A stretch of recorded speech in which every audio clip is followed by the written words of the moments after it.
Y estamos aquí en el estudio de Norte TV con Leticia Muñoz, periodista especializada en temas económicos, en estadísticas, que pueden ayudar a desentrañar qué hay detrás de todo esto. Hola, Leti. Buen día, Leti. compañeros. ¿Cómo estás? Hola, Flor. ¿Cómo estamos? Bueno, vamos a repasar los datos. Primero el dato grueso, ¿no? Sí, del país. ¿Cuál es el índice y cómo era? Bueno, estamos hablando del primer semestre de 2025. La pobreza en el país alcanzó al 31,6% de las personas y la indigencia al 6,9%. Ahí podemos ver en la placa, en el país hay unos 9 millones de personas que son pobres y más de 2 millones que son indigentes. ¿Y qué pasó? Hay un descenso de esos datos con respecto a los previos del 6,5% puntos en la pobreza y 1,3 puntos porcentuales en la indigencia. ¿Qué pasó en resistencia? La pobreza alcanza el 48,1% de las personas, es decir, hay 205.000 personas pobres, y el conglomerado está en el segundo puesto en el ranking nacional. Abandonó el primer puesto que ocupó durante todo 2023 y 2024. Igual eso se va intercambiando, es como que van cabeza a cabeza Gran Resistencia con Concordia, Entre Ríos. Bueno, y en cuanto a la indigencia, alcanzó el 15,5% de las personas, hay 66.000 personas Pero considerando indigentes. capitales de provincias, somos la capital más pobre del país. No. ¿No? La segunda. Ajá, ¿y quién nos pasó? Nos pasó Concordia, por eso mismo. Bueno, pero no es capital. Capital. Ah, capital, Te digo sí. que en la categoría de capitales, Resistencia sigue siendo la... Bueno, sí, pero en la el más ranking, pobre. si vemos el ranking Concordia nacional... sí, siempre estuvo Concordia ahí. siempre estuvo ahí. Por eso, Resistencia estuvo al tope del ranking nacional 2023 y 2024. Bien. Todos los semestres de esos años. El 48,1% de personas pobres es el nivel más bajo desde 2019. ¿Y el más alto de los últimos años? Bueno, fue el 76,2% del primer semestre de 2024, ¿se acuerdan? Postdevaluación, plena recesión, caída del empleo y caída de los salarios. Casi 30 puntos baja. Sí, exacto. En cuanto a las reducciones en el conglomerado chaqueño, bueno, son 12 puntos menos que en el segundo semestre de 2024 y 28 puntos menos que el primer semestre de 2024, o sea, menos ese 76,2%. Bueno, y estamos en comunicación con Sí. Cristian Ocampo, es exministro de Economía y es analista económico también. Habitualmente lo tenemos en las páginas de Diario Norte. Cristian, buen día. Hola, buen día, ¿cómo están? Un saludo para vos, Sergio, Leticia, para la mesa que nos acompaña. Hola, Así es, Cristian. estamos con Fabricio, con Florencia. Cristian, Fabricio, bueno, Florencia. ¿qué lectura haces vos de estos números? Bueno, si me permitís una digresión, un minutito, pues estaba mirando en la previa, estaba Rafa González. Ajá. La verdad que un profesor, Rafa González, que a mí me dejó una enseñanza. Cuento una anécdota cortita. Cuando arranco la gestión, él nos encontramos en el acto por resistencia, ¿no es cierto?, ahí en el movimiento de los inmigrantes. Tuvimos una charla y él me dice, estoy iniciando la gestión, me dice, mira, el ministro de Economía tiene que estar en Buenos Aires, aunque sea para pasear por los shopping, pero tiene que estar en Buenos Aires, por lo menos una vez por semana, porque para la sociedad el ministro siempre está haciendo cosas importantes. Y vos sabés que le tomé el consejo... Y te fuiste de shopping. Y no, estaba en Buenos Aires. Estaba en Buenos Aires. La verdad que muchas gestiones se lograron por estar allá. ¿Viste? Hay que Bueno, trabajar. recordemos que fuiste Un ministro de consejo que- Economía del gobernador Domingo Pepo. Exactamente, y él fue presidente del banco, con quien tuve... Y también después se daba mucho- este escenario que él dice, ¿no? Un gobierno de otro signo político porque Exacto. ustedes eran la administración justicialista de ese momento y a nivel nacional comenzaba la gestión en 2015 de Mauricio Macri. Mauricio Macri. Exactamente, así que fueron sabias sus palabras. Después tuve mucha charla con el presidente del banco. Siempre fue un libro abierto para guiar y, como vos lo dijiste, tiene suficiente recorrido como para hablar y autoridad para hablar de política y de todos los temas, ¿no es cierto? Nada más que quería hacer ese comentario que me parece... No, me me trajo parece al recuerdo oportuno cuando y lo además escuché. creo que hay que valorar Bueno. a las personas que tienen ese calibre y esa calidad como dirigentes, como personas. Bueno, los números de pobreza, Cristian, Así ¿vos es. cómo los ves? Mirá, yo, a ver, tratemos, a mí también me causa esto que creo que le causó o está en el debate, cómo con un país en las condiciones que estamos aparece este indicador, a quien todos nos gustaría creer de que las circunstancias están así, ¿no es cierto? Que si hay una mejora sustantiva, implicaría que hay una mejora sustantiva en la calidad de vida de las personas. Y ahí tengo mis dudas, no me gusta ser escéptico de las mediciones porque en definitiva hay que medir para poder analizar la economía o lo que fuera. Si no tenés medición no puedes hacer un análisis. Entonces, no me gusta cuestionar los números, pero sí preguntarme por qué tengo sensaciones de que la cosa no está bien, digamos. A ver, hay menos empleo, hay caída de empleo en el país, esto lo sabemos, está aumentando el desempleo y hay más desempleados.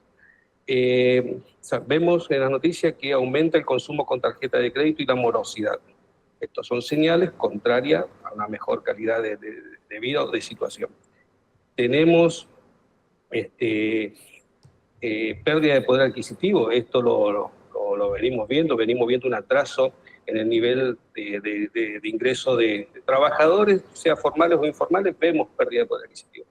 Y todos estos puntos se contraponen con una mejora en la pobreza. ¿Qué es la pobreza? La pobreza es carencia de recursos, ya sean económicos o recursos de tipo sociales, ¿no es cierto?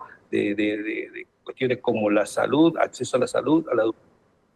Entonces vemos que hay constante reclamo de que la salud, la prestación de salud es insuficiente, los servicios educativos con reclamo en distintos niveles de educación. Entonces es como contradictorio. Y ahí me pregunto, pero bueno, ¿por qué se da entonces una mejora en el índice? Y, y yo, en mi percepción es que está muy ligado al esquema de medición. La pobreza se mide en Argentina por un umbral que lo define la canasta básica de alimentos. Ese umbral es una canasta confeccionada en el año 2004-2005, es decir, se toma esa canasta como base. En esa canasta del 2004-2005 tenían un peso relativo inferior los servicios públicos, ¿no es cierto? Porque tenía un esquema de subsidio que hacían de que pesen menos en tu gasto total. Hoy, la incidencia que tienen los servicios públicos después de la corrección tarifaria, pongámosle ese nombre, o del aumento de tarifa, y llanamente, esto claramente evidencia una disminución en la capacidad, en el poder adquisitivo o en el ingreso disponible de las personas. Entonces, tenemos este factor en primer medida que para mí no estaría siendo la mejor de la canasta, que habría que retocar qué elemento conforma la canasta para llegar a ese umbral o a esa línea de ingreso. Cristian, bueno, el INDEC había dicho que a fin de año posiblemente se comenzaría a utilizar la nueva canasta, que creo que es del año 2017 y que tiene ponderadores distintos. Exacto. Tanto Eso para sería, inflación como para pobreza y todos estos indicadores. exacto, eso sería un avance, creo que es necesario una actualización porque no estaría siendo representativa de la realidad. La otra cuestión que creo que para mí sí Igual, es de... Cristian, disculpe, igualmente esta ponderación nueva que se va a presentar en algún momento, que ya hay proyecciones igual, ninguna da un número que sea sumamente distinto, ni tampoco dan una suba de la pobreza, sino que atenúa tal vez un poco la caída, pero la foto está, porque es el mismo proceso que se toma en las mediciones anteriores de otras gestiones. Correcto. Ahí por eso iba al segundo punto. Ahí hay una cuestión metodológica que puede ser o no, como bien decís, puede ser o no relevante. Creo que hay que corregir para aproximar un poco más la medición a la realidad de hoy. Por esto que te decía, que es la incidencia de los servicios. Pero para mí el factor determinante acá es los precios. Tener un tipo de cambio, como todos sabemos, pisado, controlado o intervenido, hace que también tengamos un proceso inflacionario hacia la baja, pero producto de lo que sabemos que cuesta a la sociedad esa intervención del tipo de cambio nos costó un préstamo del Fondo Monetario, nos costó un blanqueo de capitales, nos costó un anticipo de liquidación de exportaciones, nos cuesta una liquidación a retenciones cero. Es decir, nos está costando una enormidad de recursos que no están siendo aplicados a lo que verdaderamente sería resolver la cuestión de la pobreza. La pobreza no es solamente estar por encima o por debajo del umbral de ingreso como metodología de medición. La pobreza es poder acceder a una vida, es decir, no ser pobre es tener una vida digna, tener acceso a alimentos, acceso a educación de calidad, a servicios públicos de calidad. Y esto es lo que a mí me hace ruido. ¿Qué hubiera pasado? Y esta es una pregunta que hago para que lo pensemos juntos. ¿Qué hubiera pasado si no estaba el salvataje de Estados Unidos? Hoy. ¿A dónde íbamos a buscar el tipo de cambio? Entonces, ¿y a dónde íbamos a buscar la inflación en consecuencia? Otra cuestión que dejo sobre la mesa. Esto está medido al primer semestre de junio.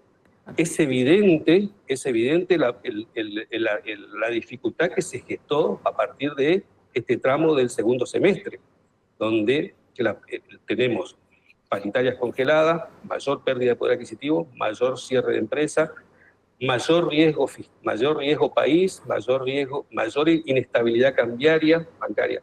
Es decir, a mí no me conforma, no me deja tranquilo sin desconocerlo. Digo, el número puede estar bien y es comparativo con mediciones anteriores, pero para mí la intervención del tipo de cambio, la intervención en los precios, es decir, en la inflación, la contención de inflación a partir del ancla cambiario, para mí es algo que distorsiona mucho la realidad de si tenemos más argentinos o menos argentinos en la pobreza. Entonces, Cristian, para vos el dato que tira el gobierno de haber sacado a 12 millones de personas de la pobreza, ¿es real, es irreal, es posible, es exagerado?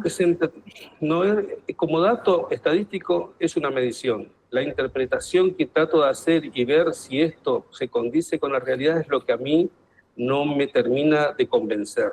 ¿Por qué? Y vuelvo a los puntos. Si hay consenso en que el dinero no alcanza, ¿no es cierto? En la sociedad tenemos indicadores que son directos, como es el aumento de la mora en las tarjetas de créditos. Entonces, todas estas cuestiones, la calidad del empleo, otro punto que me anoté, hoy tenemos profesionales haciendo Uber. Entonces, si estaríamos en este escenario de una disminución tan drástica de la pobreza, tendríamos que percibir calidad de vida, mejor condición, de mejores condiciones de empleo, que no está sucediendo. Y de vuelta, estuvimos hasta este lunes al límite de una corrida cambiaria, donde si eso sucedía, automáticamente teníamos una inflación por expectativa que se iba a ir, quién sabe qué número, ¿no es cierto? Y eso automáticamente te ponía de vuelta 12 millones, no sé cuántos que salieron ahora de la pobreza, te lo ponía nuevamente. Porque la metodología, esto de medir por umbral de recursos, para mí no es suficiente. Yo creo que hay que encarar una medición que tenga que ver más con el desarrollo humano de las personas. Esto es acceso a servicios de salud, agua, electricidad. Por eso muchas veces escuchamos que, y no entendemos por qué en Corrientes, por ejemplo, que tiene una realidad muy similar en muchas cosas, no en todo, e incluso para mí tiene menor infraestructura que Chaco en cuanto a servicios sanitarios, de salud, de infraestructura eléctrica, tiene menores índices. Es porque esta metodología de medir por recursos para mí no es suficiente y no representa a la realidad que viven las personas. Bueno, Cristian, muchas gracias por esta comunicación. Interesante análisis en un dato que, bueno, el gobierno nacional lo explota y la oposición pone en duda, ¿no? ¿Cuál es realmente la magnitud o qué tanto refleja esto la realidad? Muchas gracias, Cristian. Gracias. Claramente. Bueno, muchas gracias a ustedes. Cristian Ocampo, economista, fue ministro de Economía de la provincia del Chaco en el periodo 2015-2019, analizando esto. Leti, muchas gracias también. Gracias a ustedes. Gracias. Un Hasta luego. segundo, nos están mandando saludos internacionales. ¿Ah, sí? Nos está mirando Dante Marega, así que sí que se Ay, está saludos, informando con Dante. nosotros. Sí. Así que gracias Desde por República estar. Dominicana. Exactamente, gracias por estar ahí del otro lado. Bueno, a ver si él lo y a podemos. todos los que nos Estaría acompañan. bueno sacarlo, ¿no? Alguna de estas veces en Sí, por supuesto, nuestra vamos a sección contratarlo para Chaqueños en el los Mundo. Los Dibujante, chaqueños en el diagramador, creador de tiras importantes Norte, que pasaron por así que- Norte. Tal cual. Y único arquero que jugó en la primera división de un equipo de fútbol y que terminó con el arco invicto. Ya nos va a Datazo. contar alguna vez la historia Dante sobre esto tan asombroso.